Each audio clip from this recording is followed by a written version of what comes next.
Once dried, they can be stored in airtight bottles, containers, or bags for up to a year. I'm Kathy Isom, Southeast AgNet. All right, 10 minutes before 11 o'clock. Thank you for tuning in. Wow, it went from a really sunny, beautiful day yesterday. Now it's a rainy day. They say after this rain, we're going to actually get some cool temperatures. Not as cold as the rest of the country, but we're getting some cool temperatures. And you know what that means? That means we might be in line for the next thing, which usually follows, which is sneezing and the flu, and so let's talk to somebody about this. Dr. Keri Peterson is on the phone. Dr. Peterson is a board-certified internal medicine doctor, a medical contributor and columnist for Women's Health magazine. She's been on the Rachel Ray Show, Good Morning America. It's an honor to have her on our show. She's going to talk to us about surviving the cold and flu season. Good morning, Dr. Peterson. Good morning. Good morning, and I need to ask you, what is considered cool temperatures in Tampa? Because I bet it is not considered cold in New York. 36. I think they're saying 36 on Friday night or something like that. Yeah, I know. Does it actually gets to 36 in Tampa? Okay, that's legitimate. Well, that's what they're saying. That's what they're saying. Yeah, I don't know. We haven't seen it yet, but they're... I've had my pipes freeze during Christmas do you guys holidays. even own winter coats? Yes, I do. Yes, I do. Wait. I have a winter coat that I've had for 20 years. That's how little I wear it. I'm sure. Well, once in a while I get up there, too, so I need a coat once in a while. It's just for travel. Where are you? Where are you calling from? I'm in New York, New York City. Okay. Well, thank you for being on the air with us. Yeah, I was there at the beginning of October. It was beautiful back then. It wasn't cold at all. Yeah, it was our Indian summer. It was gorgeous. Yeah. So the flu, we always get mixed messages whether the cold weather and the flu have something to do with one another, do they? No, well, they're independent viruses that cause different sets of symptoms. They're both viral, so there's no cure for them. You can't take antibiotics. But to differentiate them, the flu comes on really rapidly with aches and fever and cough and fatigue, whereas a cold comes on more gradually with sore throat, then runny nose, and congestion. Okay. Oh. So when we wear a scarf or something around our faces, which you're probably not going to see that in Tampa, Yeah. but are they, is that where we get the germs from and not necessarily from the cold air? Where you get germs is the spread of respiratory droplets. If a person coughs or sneezes or even speaks and you're standing in close proximity to them, you can inhale their germs and get sick. And also if their germs land on a surface and then you touch that surface, you can transmit them to yourself. And I actually just last night on the subway wrapped a scarf in front of my mouth because a person was coughing right in front of me without covering their mouth. Oh, so that's a good reason to have a scarf. It looks like seriously. Yeah, you're looking like you're cold, but the truth is you're protecting yourself. Yes. Although the subway was warm, so I looked a little strange. Is the flu a precursor to a precursor to bronchitis or vice versa? Can it be? Well, the flu can put you at risk for certain complications like pneumonia or sinus infections or ear infections. And bronchitis is a loose term. It's basically a cough due to an infection. So any respiratory infection can cause a bronchitis. Oh, I see. And does the vaccine prevent any of it or all of it? A vaccine is targeted against either 3 strains of the flu or 4 strains of the flu, depending on which one you get. But even if the strains that are going around this year don't match the vaccine, you will still get some degree of protection against other strains so that you may just have a milder version. So does the doctor or whoever's giving the vaccine, do they ask, are you traveling? In other words, would I be exposed to a different virus, is that right, up in New York than I might in Florida, or maybe if I went to Europe? Is there a different virus around the world? There could be. There's several different strains that are prevalent every season, and they do have geographical proximity. So you may see a different strain where you are versus where I am, yes. Okay, so when I get a vaccine, do I tell the doctor that I'm going to be traveling?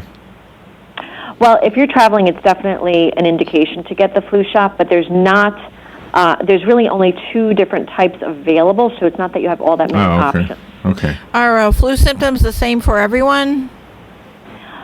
Generally, they are, except for if you have, you're at higher risk of complications if you are young, if you're under 5 years old, if you're elderly, or if you have certain medical conditions. Then you're much likely to get much more sick, get pneumonia, and be hospitalized.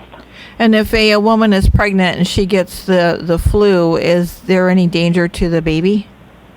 Well, it's actually, pregnant women are in another group that I did not mention that are in the category of high-risk patients. And what can happen is you can get very sick, which can be dangerous to the baby, yes. Oh, my gosh. Okay, so how important is it that we are able to identify our own selves, whether we have the cold or the flu? That sounds pretty important at this point, especially if there's children around. Yeah, absolutely. I mean, because it's pretty easy to differentiate, because when you get the flu, you do feel like you're being hit by a truck. And with a cold, it generally starts as a sore throat. But being that there's no cure for either one of them, there are certain things that I recommend for both a cold and flu if you get them, but antibiotics won't work. They don't work. Oh. No, they don't work. Does over-the-counter stuff, you see commercials all the time. There's one commercial for one of the brands, and I'm not trying to pick on the brand. It just shows this illustrated version of somebody coughing in this a green cloud that spreads throughout the car. Oh, yeah. And then the commercial, of course, is to prevent you from coughing in the first place with the cough syrup. Does that stuff actually make a difference? It will, because it will prevent the spread of germs. There are certain over-the-counter products that are very appropriate for a cold or flu. So along with lots of rest and lots of fluids, I also recommend for colds, my favorite over-the-counter product is Coldies, because it's been clinically proven to shorten the duration of a cold. And they also have a multi-symptom lozenge that will give relief of cold symptoms like cough and congestion.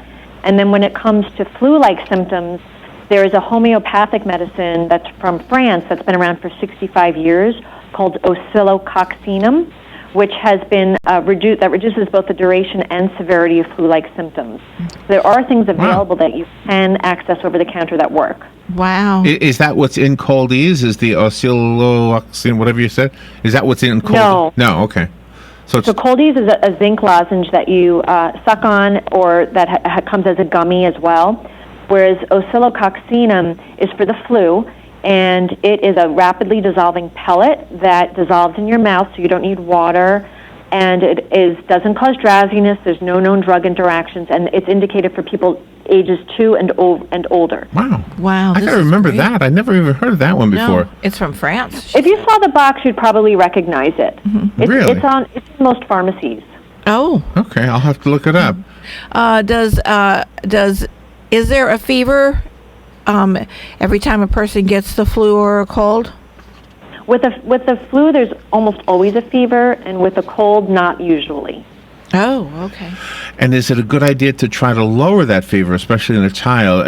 I always heard that the fever is actually the body working to kill whatever's going on. So are we sabotaging our own body's efforts if we cool it down with, I don't know, what would they used to give it, like an alcohol bath and things like that? Alcohol bath. Right. Well, that is a really good question. I think it's still controversial, but my pediatrician, I don't treat children, but my pediatrician has advised me that for my son, don't give a fever-lowering medication like acetaminophen unless the fever is over 101, because it does serve a purpose in fighting the infection. Oh, okay. And for adults, I tell my patients, similarly, you don't need to lower the fever unless it's above 102.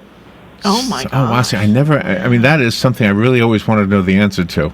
So we're leaving this short interview with some good information. Okay, so Coldies, Coldies, I can see that one. For the other one is spelled, I do have it in front of me for the listeners, OCCILLOCCINUM.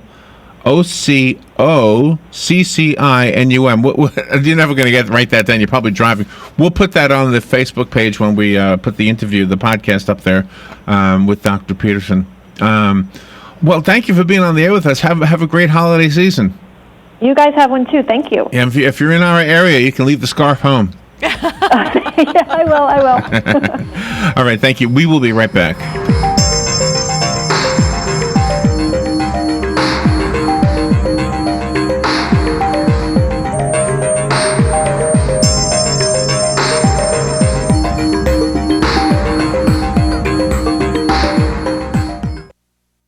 Broadcasting from the Paddock Mall Studios, this is WOCA, Ocala, Gainesville, The Villages, 1370 AM, 96.3 FM, The Source.